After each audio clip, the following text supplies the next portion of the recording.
Punjabi radio USA पेश करता है अज दा दिन सिख इतिहास विच।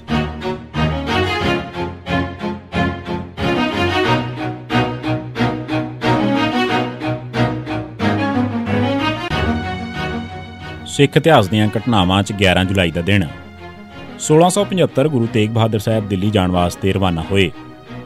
25 मई 1675 के दिन कश्मीरी ब्राह्मण की अर्ज सुन मगरों गुरु तेग बहादुर साहब ने सारे प्रमुख सिखां नूं हुक्मनामा भेज के चक नानकी बुला लिया।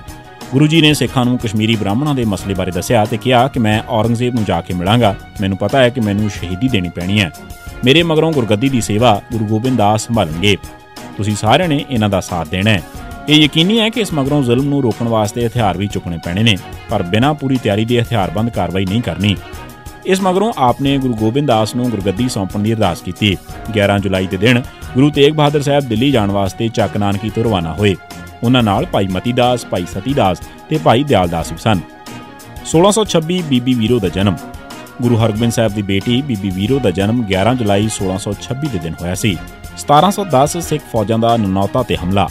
समाणा, घड़ाम, थानेसर, कपूरी, शहजाद, सहारनपुर, दियोबद, अंबोटा, बूड़िया ते होर बहुत सारे इलाके जितन मगरों 11 जुलाई 1710 के दिन सिख फौजां ने ननौता ते हमला शुरू कर दिता। इस नगर के अमीरां नूं खूब लुटिया गया। एक दिन ही ननौता बुरी तरह तबाह हो चुका सी। इस लड़ाई दौरान मुकामी गुजर ते हिंदू भी सिखां नाल आ रले सन। इन्हां दा दावा सी कि गुरु नानक साहब, गुरु तेग बहादुर साहब वेले तो ही सिख सजे हुए सन, पर कई दहाकिਆਂ तो उन्हां दा राबता आनंदपुर साहब नाल नहीं सी हो सकिया। खाफी खान लिखता है कि ननौता की लड़ाई च जलास खान ने अपने पुत्र दीनदार खान, भणेवें गुलाम मुहम्मद खान ते भतीजे अजबर खान नूं भेजिया सी। अजबर खान इस लड़ाई च मारिया गया सी। इस मगरों भी दीनदार खान डट के लड़िया सी, पर जित सिखां दी हुई सी। अखीर दीनदार खान साथियों दीआं लाशां लैके जलालाबाद मुड़ आया। सहारनपुर के फौजदार मुहम्मद अली खान के 2 भतीजे पीर खान ते जमाल खान भी इस लड़ाई में मारे गए सन।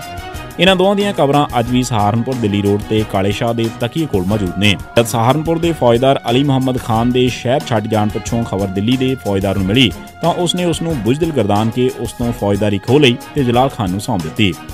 1920 सिख लीग का वफद लंडन पुजा। सिख लीग का पहला इजलास 23 दिसंबर 1919 के दिन अमृतसर च होया सी। इस च तकरीबन 1200 सिख शामिल हुए।